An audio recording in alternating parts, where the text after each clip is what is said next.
Please be seated. In the Lord's Prayer, one of the most popular phrase there was, "Give us this day our daily bread." The Greek people translated it in the original text as, "Give us this day our supernatural bread." The supernatural bread is known to the ancient Jewish people as the bread of the presence. The bread of the presence is also known as the face of God. It is placed in the tabernacle wherein all the people who would come to Jerusalem and want to see the presence of God in the tabernacle, they will just they will just look at the bread, and sometimes the rabbi or the chief priest would get the bread of the presence and show it to the people, and they would say, "Behold the face of God." And that is the bread of the presence. And that is the supernatural bread. Jesus said to one of the gospel, he says, "I am the bread of life, and he who eats this bread shall never die." And one of the gospel also, he said that I am the bread that is coming from heaven.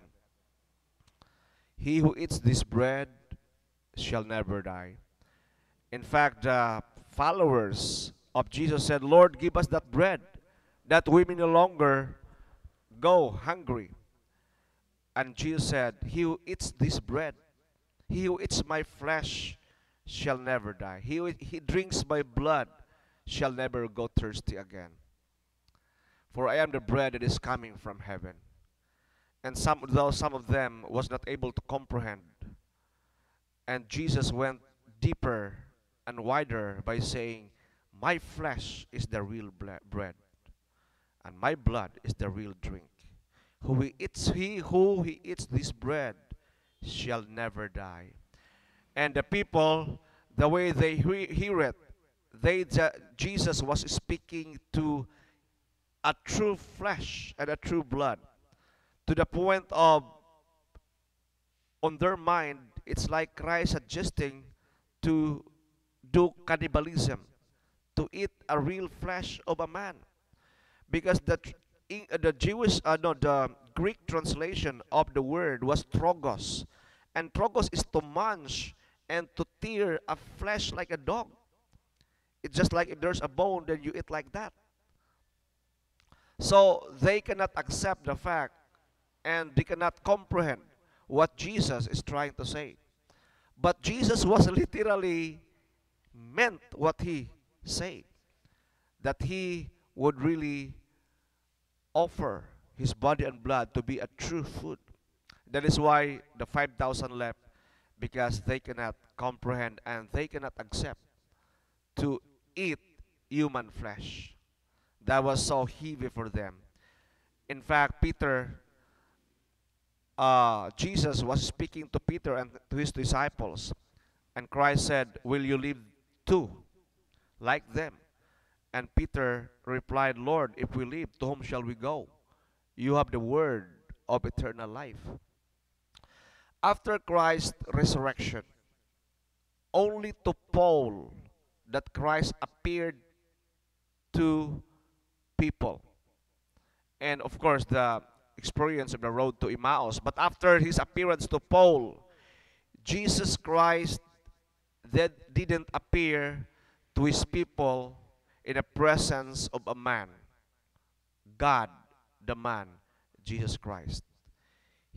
Christ appeared to his disciples in the presence of a Eucharistic bread.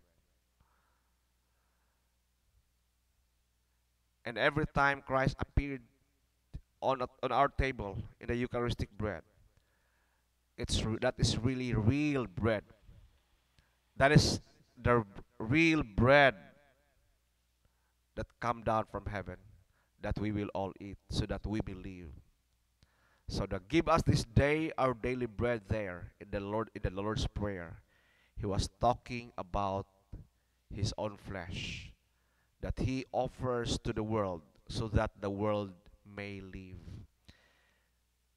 If we clergy, we have all the chance to partake or receive His body and blood, we have to receive it by faith with thanksgiving.